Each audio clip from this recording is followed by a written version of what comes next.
Saldırılar başlar başlamaz hepimizin de takip ettiği gibi Kürdistan kentleri adeta ayaklandı. Ama yani duygu olarak ve ne hissettiklerini ne düşündüklerini bir açıklamak gerekirse, şimdi biliyorsunuz Türkiye'de bir demokratik barış ve demokratik toplum süreci vardı.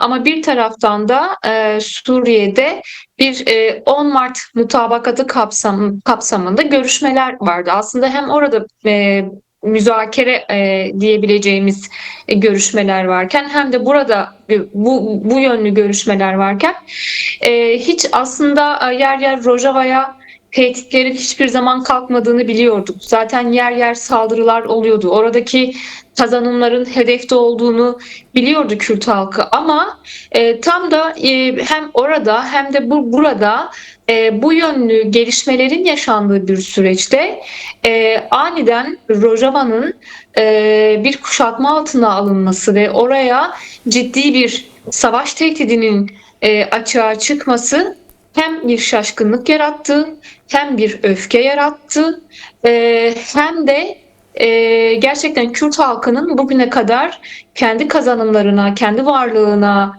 dönük yapılan saldırılara tepki düzeyinde en güçlü tepkinin açığa çıktığı bir süreç oldu. Son 2 hafta yaşadığımız süreç, özellikle son 1 haftalık süreç buradaki Kürdistan'daki Kürt halkı için, Kürt toplumu için böyleydi. Nitekim 6 Ocak'ta başladı Halep'e saldırılar ve bu saldırılar genişledi, büyüdü. Özellikle Rojava'da Kobane'ye dönük çok yoğunlaştığını görüyoruz. Bugün de 26 Ocak Kobane Zaferi'nin yıl dönümü ve yakından takip ediyoruz. Önceki günde saldırılar vardı, ondan önceki günde saldırılar da vardı Kobane. Ama bu saldırıların en çok yoğunlaştığı gün bugün. Yani Kobane'nin zaferinin yıl dönümünde bu saldırıların çok daha yoğunlaştığını görüyoruz. Şimdi böyle bir süreçte bu gelişmeler yaşansa bile Kürt halkının bizim de hem eylemlerde açığa çıkan hem tepkilerde açığa çıkan hem bizzat gidip sınır köylerini yakından takip ettik. Surucu yakından takip ettik. Oradaki yürüyüşleri yakından takip ettik. Şunu çok net bir şekilde gördük. Yani bir hafıza dipdiri ve taptaze duruyor. Evet. O hafızada şu: birincisi DAEŞ tehdidi, DAEŞ'in saldırıları, Rojava'ya dönük saldırıları, 2014'teki saldırıları Kürt halkının hafızasında. Ama aynı zamanda bu saldırılara karşı Rojava direnişi, Kobane direnişi, oradaki zafer, oradaki yenilgi ve aslında oraya dönük bu saldırılar gerçekleştiğinde açığa çıkan dayanışma da Kürt halkının hafızasında taptaze. Şimdi bu iki hafızanın dipdiri olması şöyle bir refleksin açığa çıkmasına neden oluyor. Birincisi, çok ciddi bir öfke var.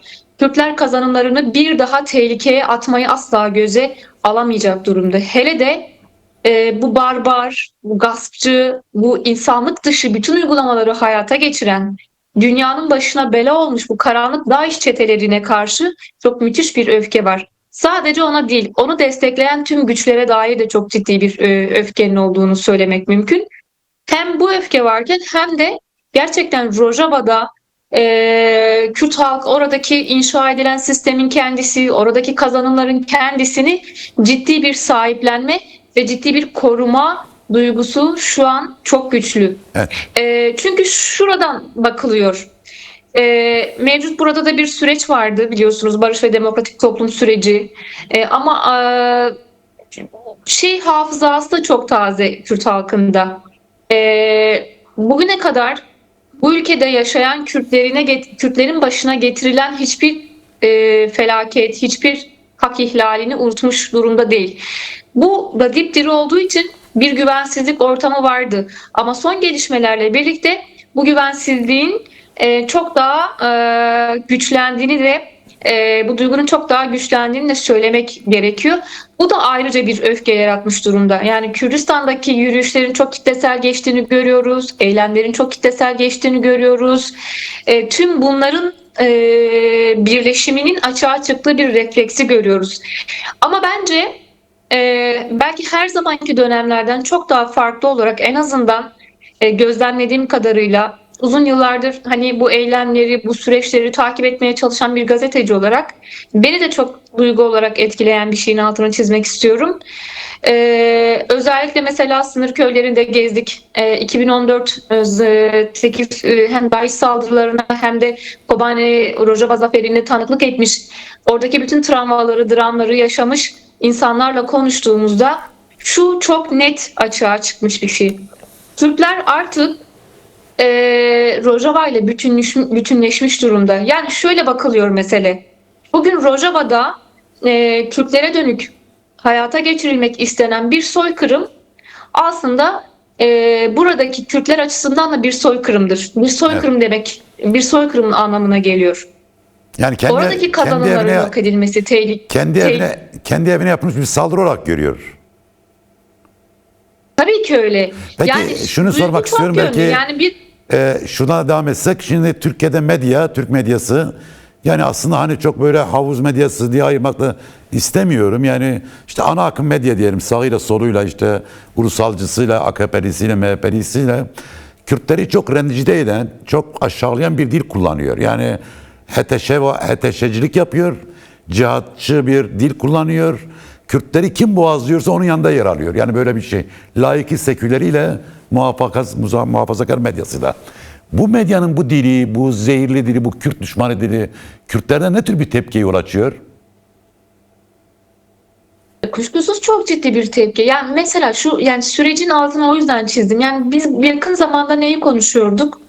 Yakın zamanda Türk-Kürt ittifakını konuşuyorduk. Yani hala da bu çok güçlü bir şekilde konuşulan, tartışılan bir şey. Ama şimdi böyle süreçlerin konuşulduğu, barışın konuşulduğu, Türklerin, Kürtlerin, Arapların birlikte bir yaşamı inşa edebileceği bir süreci konuşurken, bunu tartışırken, Kürtler buna demokratik temelde bir kapı aralarken bu saldırılarla birlikte açığa çıkan o bahsettiğiniz medyanın dili sadece medya değil, o medyanın, o siyasetin dili yani dediğim gibi çok ciddi bir kırılma yaratıyor. Çok ciddi bir güvensizlik ama çok ciddi bir öfke tepki de yaratıyor. Böyle olunca doğal olarak şöyle bir duygu açığa çıkıyor. Yani şimdi Türkiye'de böyle bir süreç yürüteceksiniz ama yürüttüğünüz bu sürece rağmen Kürtler soykırımla karşı karşıya. Dünyanın gözü önünde bu DAEŞ zihniyeti Rojava'ya saldırırken buna ses çıkarmayan bir kesim var. Evet. Onu da görmek gerekiyor. Hani sessiz kalmak ortak olmak demektir. Şimdi böyle bir durum olunca da Kürtlerde mesela bizim de en azından gözlemlediğimiz kadarıyla hala farklı tüm kesimlerden, dünya kamuoyundan, Türkiye'deki bütün halklardan bir destek, bir dayanışmaya dönük bir beklenti var, bu yönlü çağrılar var ama işin özü şu: Kürtler birbirine sarılmak zorunda, kendi birliğini oluşturmak zorunda, kendi dayanışmasını, direnişini, mücadelesini güçlendirmek zorunda. Çünkü ancak bu saldırıların karşısında bununla durulabileceğini inanan bir yerde. Evet. Aynı zamanda yalnız bırakıldığını da düşünüyorum. Bunun altında çizmekte fayda var. Hem bir öfkeye, hem bir tepkiselliğe, hem bir kırılmaya neden olurken ama kendi gücüne de güvenen bir yerde de duruyor. Çünkü hatırlarız yani 2014'te de böyleydi. Yani Kobane direnmeseydi, Kobane'deki o direniş olmasaydı dünya kamuoyunun duyarlılığı, dayanışması belki bu düzeyde oluşmayacaktı. Yani orada bir direnme iradesi, bir direnme ruhu dünya çapında da Türkiye halklarında da Kürt halkında da bir dayanışmayı örgütledi. Kürt halkı bu noktada kendi öz gücüne güveniyor, kendi iradesine güveniyor ama yapılan bu haksızlığa karşı da bir kırılma yaşadığını, bir öfkesinin de olduğunu e, çok net bir şekilde Evet. söyleyebiliriz. Çünkü mesele sadece Kürt halkı değildir. Biz bugün hani Rojava'dan bahsederken farklı kimliklerin, farklı yaşamların birlikte, demokratik temelde, eşitlik temelinde bir yaşamını konuşuyoruz. Kadın özgürlüğünü konuşuyoruz. Şimdi buna dönük bir saldırı var. Buna dönük bir saldırı ne demektir? Buna dönük bir saldırı halkların bir arada yaşama iradesine dönük bir saldırıdır. Çok daha genel bir şey söylemek gerekiyorsa insanlığa karşı bir saldırıdır. Yani bugün Rojava'da insanlığın mücadelesi yürütülüyor. Bir insanlık savaşı yürütülüyor. Dolayısıyla sadece Kürtlerin meselesi değildir bu. Yanı başımızda DAEŞ gibi bir çetenin, karanlık çetenin güçlenmesi demek ne demektir? Sadece Kürt halkına dönük bir risk midir? Hayır, değildir. Kadınlara dönük bir risktir, çocuklara dönük bir risktir. Farklı, bütün halklara dönük bir risktir. Çünkü bugün orada inşa edilmeye çalışılan şey çok tekçi bir anlayış, tekçi bir zihniyettir. Aynısını Türkiye'de de görüyoruz. Aslında Ve bu tekçikte tekçi de anlayış, bu tekçi zihniyetin evet, tekçikten de öte bir zihniyet. Yani tümüyle insanlığı karanlığa gömmek istiyorlar.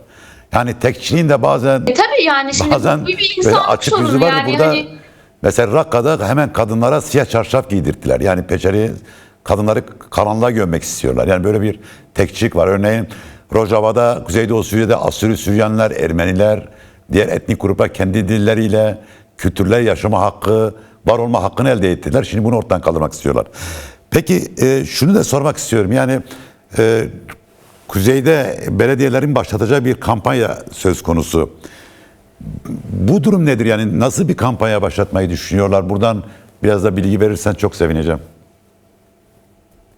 aslında sadece belediyeler değil, yani bu özellikle Kobane'deki insani krizin derinleşmesi Türkiye'de birçok kesimi bu yardımlaşma kampanyası çerçevesinde hareketlendirdi. Bu noktada da sınırın Mürşitpınar sınır kapısının açılması yönünde çok ciddi bir talep var. Yani bugün DEM Parti'nin de bugün açıklamaları oldu. Onların da böyle bir talebi vardı. Parti olarak tırlarca bir yardımı 24 saat içerisinde gönderebiliriz. Yeter ki sınır kapısı açılsın.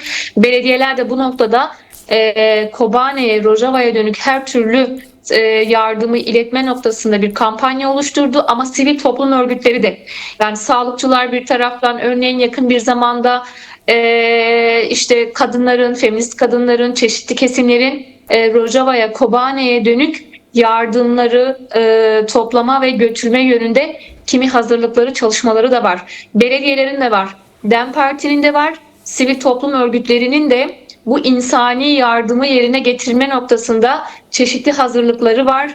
Bu yönü ciddi bir hazırlık var, ciddi kampanyalar yürütülüyor, bunun çalışmaları da yapılıyor. Bu noktada da bu insani krizin derinleşmesinin önüne geçmek için de en temelde yapılması gereken şeyin o sınır kapılarının açılmasıdır. Ve ayrıca da bu sınır kapılarının açılması için kimi çalışmaların, kimi hazırlıkların da aslında olduğunu da söylemek mümkün. Bu kampanyalar kapsamında zaten duyuruları yapıldı. Yine çeşitli sivil toplum örgütlerinin bu noktadaki duyuruları yapıldı. Yine bahsettiğimiz gibi bu noktada kimi çeşitli hazırlıklar da yapılmakta. Kobane ve Rojava'ya dönük gerçekten çok ciddi bir duyarlılık hem Türkiye'de hem Kürdistan'da hem de dünya toplumunda bir kamuoyunun oluştuğunu söylemek mümkün. Sınır kapılarının açılması halinde oraya yardımların akacağını biliyoruz.